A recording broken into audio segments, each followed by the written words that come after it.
গত কয়েক মাস ধরেই দেশের রাজনীতিতে অস্থিরতা বিরাজ করছিল। তবে প্রধান উপদেষ্টা মোহাম্মদ ইউনূসের জাতীয় নির্বাচনের সম্ভাব্য তারিখ ঘোষণার মাধ্যমে সেটি আপাতত কমেছে। যদিও আগামী এপ্রিলে ভোটের ঘোষণাকে মেনে নেয়নি বিএনপি। ফলে ভোটের সময় নিয়ে এখনও বিতর্ক রয়ে গেছে। এরই মধ্যে দেশের রাজনীতিতে আলোচনার কেন্দ্রবিন্দুতে পরিণত হয়েছে আগামী 13 জুন লন্ডনে অনুষ্ঠেয় মোহাম্মদ ইউনূসের সঙ্গে তারেক রহমানের বৈঠক। বৈঠকে ভোটের দিনক্ষণ, সংস্কার, জুলাই সনদসহ নানা বিষয়ে কী বোঝাপড়া হয়, তা নিয়ে রাজনৈতিক অঙ্গনে চলছে আলোচনা।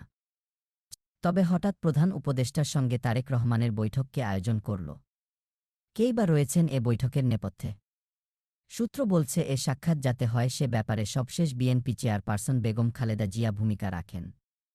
বিএনপির দায়িত্বশীল একাধিক সূত্র দেশের একটি গণমাধ্যমকে জানিয়েছে, বেগম জিয়াকে ঈদের শুভেচ্ছা জানাতে 7 জুন রাতে তার বাসভবনে যান বিএনপির স্থায়ী কমিটির সদস্যরা। তখন তিনি জ্যেষ্ঠ নেতাদের কাছে জানতে চান, অন্তর্বর্তী সরকারের সঙ্গে এত দূরত্ব তৈরি করা হলো কেন। এ সময় যত সমস্যাই থাকুক, আলোচনায় বসে সমাধান করার নির্দেশ দেন বেগম জিয়া। এরপর দিনই খালেদা জিয়া তার বড় ছেলে ও দলের ভারপ্রাপ্ত চেয়ারম্যান তারেক রহমানের সঙ্গে কথা বলেন। এরপরই সোমবার রাতে স্থায়ী কমিটির সভা হয়। ওই সভা থেকে প্রধান উপদেষ্টার সঙ্গে বিএনপির ভারপ্রাপ্ত চেয়ারম্যানের সৌজন্য সাক্ষাৎকে স্বাগত জানানো হয়।